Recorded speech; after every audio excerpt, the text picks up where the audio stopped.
इस कहानी की शुरुआत में हम एक जंगल को देखते हैं जहाँ पर एक खतरनाक डायनासोर एक जूनियर नाम के बेबी टर्बो डायनासोर का शिकार करने के लिए उसका पीछा कर रहा था। भागते हुए बेबी टर्बो का पैर एक पत्थर से जा टकराता है और वो वहीं पर गिर जाता है। और जैसे ही वो खूंखार डायनासोर उस बेबी टर्बो को मारने के लिए उस पर हमला करता है, वहाँ पर उस बेबी टर्बो के डैड आ जाते हैं और उस खूंखार डायनासोर को मार गिराते हैं। जूनियर की जान बचाने के बाद वो अपने बेटे से कहता है कि तुम एक टर्बोसोरस के बच्चे हो और आने वाले कल के राजा, इसीलिए तुम्हें दूसरे डायनासोर का शिकार करना है, न कि उनका शिकार बनना। इसके बाद वो अपने बेटे जूनियर को एक चोटी पर लेके जाता है और उसे अपने राज्य को दिखाते हुए कहता है कि मैंने इसे अपने खून पसीने से कमाया है, लेकिन तुम्हें देखते हुए नहीं लग रहा कि तुम इसके काबिल बन पाओगे। और अगली सुबह से वो जूनियर की ट्रेनिंग भी शुरू कर देता है।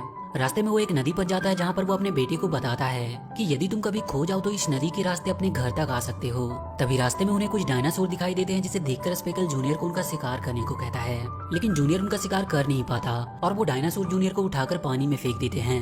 ये देखकर जूनियर के डैड स्पेकल काफी निराश होता है और वो जूनियर को टर्बोसोरस के नाम पर कलंक बताते हुए वहाँ से चला जाता है। रात में जब जूनियर सो रहा होता है तो अपने आप से काफी दुखी था और वो अपनी माँ को याद करके रोने लगता है। थोड़ी ही देर में वहाँ पर उसके डैड आते हैं जो जूनियर को समझाने की कोशिश करते हैं कि दुनिया पे एक बहुत ही बड़ा खतरा आने वाला है और हमें जीने के लिए अपने आप को स्ट्रांग बनाना होगा। और इसी के साथ स्पेकल जूनियर को हमेशा बचाने का वादा करता है।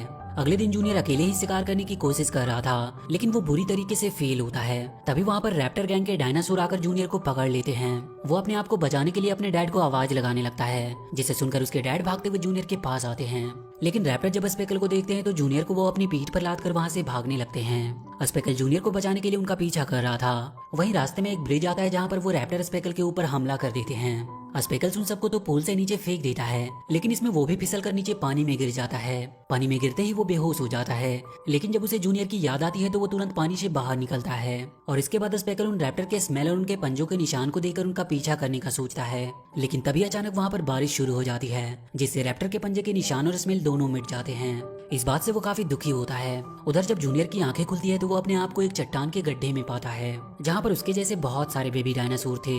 वहीं पर एक नुकीले पंजों वाला डायनासोर होता है जो अपने नुकीले पंजे से जूनियर को डराने की कोशिश करता है, लेकिन इससे पहले कि वो जूनियर को कोई चोट पहुंचाता, वहाँ पर ब्लू नाम की एक डायनासोर आती है और वो जूनियर को उससे बचाती है। थोड़ी ही देर में वहाँ पर वो तीनों रैप्टर भी आ जाते हैं, जो उन सभी बेबी डायनासोर को एक जगह पे इकट्ठा करते हैं और उनमें से 3 डायनासोर को अलग करके अपने साथ चट्टान के ऊपर ले आते हैं। और इस प्रकार हमें ये पता चलता है कि वो रैप्टर सिर्फ जूनियर को नहीं बल्कि उसके जैसे कई सारे बेबी डायनासोर को भी किडनैप किया था। इसके बाद हम स्पेकल्स को देखते हैं जो जूनियर की तलाश में इधर उधर भटक रहा था और काफी लंबा सफर तय करने की वजह से वो थक कर वहीं जमीन पर गिर गया। वहीं पे स्पेकल को दूर से एक वेजिटेरियन डायनासोर जिसका नाम साई होता है वो उसे देख रहा था। साई की नजर थोड़ी कमजोर होती है, लेकिन उसके सूंघने की शक्ति काफी तेज थी। साई स्पेकल्स को जमीन पर गिरा देखकर उस पर हमला करता है, लेकिन स्पेकल साई को ही पकड़ लेता है और उससे पूछता है कि तुमने मुझ पर हमला क्यों किया। तो साई उससे कहता है कि मुझे लगा कि तुम वही डायनासोर हो जिसने मेरे साथी सेसी को किडनैप किया था। साई स्पेकल से बात करते हुए थोड़ा डर भी रहा था कि कहीं वो उसे खा ना जाए, लेकिन स्पेकल साई से कहता है कि मैं तुम्हें नहीं खाऊंगा अगर तुम मेरे बेटे को ढूंढने में मेरी मदद करोगे। साई उसकी मदद करने को तैयार हो जाता है और क्योंकि उसकी सूंघने की शक्ति काफी तेज होती है, इसीलिए वो स्पेकल को लेकर उन रैप्टर की आती हुई स्मेल की दिशा की ओर निकल पड़ता है। इधर जूनियर रहने के लिए वहाँ के कई गुफाओं में जाता है, लेकिन हर जगह से बाकी के बेबी डायनासोर उसे वहाँ से भगा देते थे। वहीं एक डस्टी नाम का एक बेबी डायनासोर उन रैप्टर की पॉटी वाली गुफा में छुपा होता है और वो जूनियर को भी उसी के साथ वहीं रहने को कहता है। तभी वहाँ पर ब्लू आ जाती है और वो जूनियर से पूछती है कि तुम इस बदबूदार जगह पर क्या कर रहे हो। तो जूनियर उससे कहता है कि मैं अपने घर जाने के लिए अपने डैड का इंतजार कर रहा हूँ। इस पर ब्लू उससे कहती है कि यहाँ से कोई भी आज तक जिंदा वापस नहीं जा पाया, लेकिन फिर भी जूनियर उससे कहता है कि मेरे डैड मुझे बचाने के लिए जरूर आएंगे। उधर स्पेकल साई के साथ एक गुफा तक पहुँच जाता है और जब स्पेकल उस गुफा के अंदर जाने लगता है तो साई उससे कहता है कि वहाँ पर मत जाओ, मुझे वहाँ से खतरे की बू आ रही है। लेकिन स्पेकल्स उसकी बातों को नजरअंदाज करके सीधा उस गुफा में चला जाता है। गुफा के अंदर बड़े बड़े स्कॉर्पियन उन दोनों पर हमला कर देते हैं, तो स्पेकल्स उन स्कॉर्पियन का डटकर मुकाबला करता है और आखिरकार उन्हें हरा देता है। लेकिन उस फाइट के दौरान एक स्कॉर्पियन का डंक स्पेकल के पैरों में चुभ गई थी, जिसकी वजह से उसके शरीर में पूरा जहर फैलने लगता है, जिसे देखकर साई उसका इलाज करने के लिए कहता है, लेकिन स्पेकल्स उसे मना करके लगातार आगे बढ़ता जाता है। आगे जाने पर स्पेकल जब काफी कमजोर हो जाता है तो वो वहीं पर गिर जाता है। थोड़ी ही देर में जहाँ पर वो गिरा होता है वहाँ की रेत हिलने लगती है, जिसकी वजह से वो दोनों जाकर एक गुफा में गिरते हैं। स्पेकल की जब आंख खुलती है तो वो एक मादा रैप्टर डायनासोर को देखता है जो साई पर हमला करने वाली थी, लेकिन सही समय पर आकर स्पेकल उसे बचा लेता है। और इसके बाद स्पेकल और उस रैप्टर के बीच में फाइट होने लगती है, जहाँ पर वो रैप्टर स्पेकल से कहती है कि मैंने तुम्हारी जान बचाई और तुम मुझे ही मार रहे हो। ये सुनकर स्पेकल शांत हो जाता है। दरअसल जब वो दोनों उस गुफा में गिरे थे तो रैप्टर ने स्पेकल्स के जख्मों पर जड़ी बूटी लगा दी थी और उसी की वजह से स्पेकल ठीक हुआ था। वहीं पर वो रैप्टर उन्हें उन्हें अपना नाम फैंग बताती है और वो उन्हें अपनी खोई हुई बेटी के बारे में भी बताती है। इधर एक बार फिर से वो रैप्टर उन बेबी डायनासोर के पास आते हैं और इस बार वो डस्टी को पकड़कर अपने साथ ले जाते हैं। और ये सब जूनियर चुपचाप देख रहा था क्योंकि वो उनके सामने कुछ भी कर नहीं सकता था। लेकिन जूनियर ब्लू के साथ मिलकर डस्टी को बचाने और वहाँ से निकलने का डिसाइड करता है। और इसके बाद वो दोनों एक फ्लाइंग डायनो को पकड़कर उसे भोजन का लालच देकर उससे बाहर की दुनिया के बारे में पूछते हैं। और वो उससे ये भी पूछते हैं कि वो लोग जब बेबी डायनासोर को ले जाते हैं तो वो उनका क्या करते हैं। इस पर वो फ्लाइंग डायनो उन्हें बताता है कि बाहर एक ज्वालामुखी की चट्टान है जहाँ पर एक बहुत ही खतरनाक और विशाल डायनासोर रहता है, जिसके लिए वो रैप्टर उन बेबी डायनासोर को भोजन के रूप में ले जाते हैं। उस मॉन्स्टर डायनासोर के छोटे छोटे बच्चे हैं जो उन बेबी डायनासोर के साथ खेलते हैं और जब उनका मन भर जाता है तो वो उन्हें मारकर खा जाते हैं। वहीं एक बेबी डायनो कहता है कि कभी ना कभी तो हमारी बारी भी आएगी। इस पर जूनियर कहता है कि अगर हम सब मिलकर काम करें तो यहाँ से भाग सकते हैं। इधर स्पेकल्स, फैंग और साई को रात में एक तालाब दिखाई देता है जहाँ पर दुनिया के सबसे बड़े डायनासोर रहते थे। वो तीनों जाकर उसी तालाब में अपनी प्यास बुझाते हैं। वहीं पर वो देखते हैं कि कुछ शरारती डायनो उन बड़े डायनासोर के अंडे चुरा रहे थे। ये देखकर फैंग स्पेकल से उनके अंडे को बचाने के लिए कहती है, लेकिन स्पेकल उसके साथ जाने से मना कर देता है। तो फैंग अकेले ही उनके अंडे को बचाने के लिए निकल जाती है। ये देखकर स्पेकल ना चाहते हुए भी उसके पीछे जाने लगता है। वो तीनों मिलकर उन शरारती डायनासोर को मार भगाते हैं और इसके बाद वो तीनों अपने आगे के सफर पर निकल पड़ते हैं।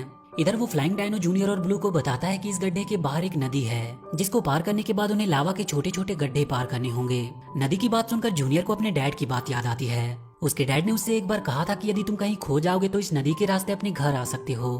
थोड़ी ही देर में वहाँ पर स्वाड आकर उन्हें अपने प्लान के बारे में बताता है और वो सभी वहाँ से भागने के लिए रात का इंतजार करने लगते हैं। जैसे ही रात होती है तो फ्लाइंग डायनो उन्हें बताता है कि वहाँ पर रखवाली करने वाला रैप्टर सो रहा है। तो वो सभी मौका देखकर वहाँ से भागने लगते हैं।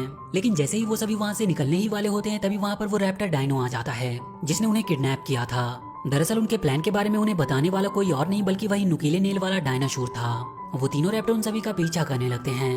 वहीं पे स्वाड मौका देखकर एक गड्ढे में छुप जाता है। इधर जूनियर और ब्लू भागते भागते लावा के खाई के पास आकर रुक जाते हैं जिसकी वजह से वो पकड़े जाते हैं। वहीं साई अपनी सूंघने की शक्ति से उन्हें उस स्थान पर ले आता है जहाँ पर वो रैप्टर रहते थे।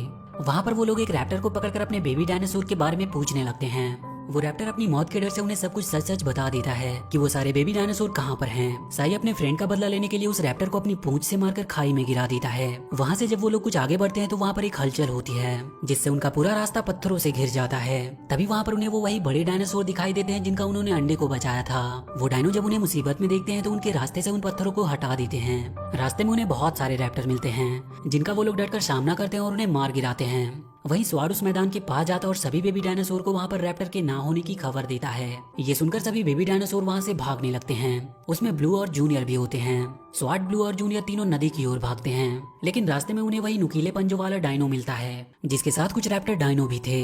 लेकिन स्वाड अकेला ही उनका सामना करता और उन्हें मार भगाता है। लेकिन वो एक रैप्टर के पंजों में फंस गया था जिसे जूनियर और ब्लू किसी तरह बचा लेते हैं। इसके बाद वो तीनों अपने घर जाने के लिए पास की नदी में कूद जाते हैं, लेकिन वो अपने घर जाने के बजाय नदी के बहाव के साथ उस ज्वालामुखी पहाड़ के नीचे की गुफा में चले जाते हैं जहाँ पर वो मॉन्स्टर डायनासोर रहता था। उस गुफा के अंदर वो लोग डस्टी से मिलते हैं जो अभी भी जिंदा था। वो सभी डस्टी से मिलकर काफी खुश होते हैं और थोड़ी ही देर में वहाँ पर वो मॉन्स्टर डायनासोर के बच्चे आ जाते हैं और वो आते के साथ उन पर हमला कर देते हैं। इतने में वहाँ पर स्पेकल्स और फैंग भी आ जाते हैं। ब्लू अपनी मॉम फैंग से मिलकर काफी खुश होती है। स्पेकल किसी तरह उन बेबी डायनासोर को वहाँ से भगा देता है और इसके बाद वो सभी अपनी फैमिली से मिलकर काफी खुश होते हैं। लेकिन तभी वहाँ पर वो मॉन्स्टर डायनासोर आ जाता है जिससे बचने के लिए वो सभी एक गुफा में चले जाते हैं। लेकिन जूनियर पीछे ही छूट गया था। ये देखकर स्पेकल जूनियर को बचाने के लिए बाहर आता है। उसके साथ फैंग भी थी और वो दोनों मिलकर उस मॉन्स्टर डायनासोर से लड़ने लगते हैं। उधर जूनियर को उस मॉन्स्टर डायनासोर के बच्चे काफी परेशान कर रहे थे, तो जूनियर किसी तरह उनसे लड़कर उन्हें मार गिराता है। इधर वो मॉन्स्टर डायनासोर सभी पर काफी भारी पड़ रहा था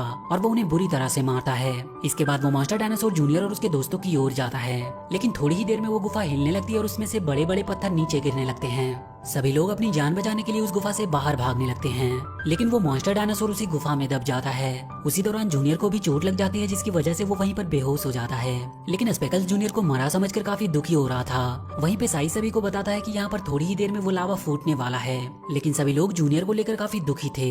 और तभी थोड़ी ही देर में जूनियर को होश आ जाता है जिसे देखकर सभी लोग काफी खुश होते हैं। और अब वहाँ पर ज्वालामुखी फूटने वाला था, इसीलिए सभी लोग वहाँ से जल्दी से भागने लगते हैं। लेकिन वहाँ से बाहर जाने का रास्ता बंद था, जिसकी वजह से वो सभी लोग अंदर ही फंसे थे। इतने में वहाँ पर वो मॉन्स्टर डायनासोर आ जाता है जो लावा में लिपटकर काफी खूंखार हो गया था। स्पेकल उसे देखकर सभी को एक तरफ हटने का कहकर उसे अपने आप को टारगेट करने को कहता है। और जैसे ही वो मॉन्स्टर डायनासोर स्पेकल पर हमला करता है, स्पेकल बड़े ही चालाकी से वहाँ से हट जाता है। जिसकी वजह से वो मॉन्स्टर डायनासोर वहाँ के चट्टानों से टकरा जाता है, जिससे उसकी वहीं पर मौत हो जाती है और उसी के साथ वहाँ से बाहर जाने का रास्ता भी खुल जाता है, जिससे होकर वो सभी गुफा से बाहर निकल आते हैं और इसके बाद वो सभी अपने अपने घर की ओर निकल पड़ते हैं। और इसी के साथ ये मूवी यहीं पर खत्म हो जाती है। तो वीडियो अगर अच्छी लगी हो तो प्लीज डू लाइक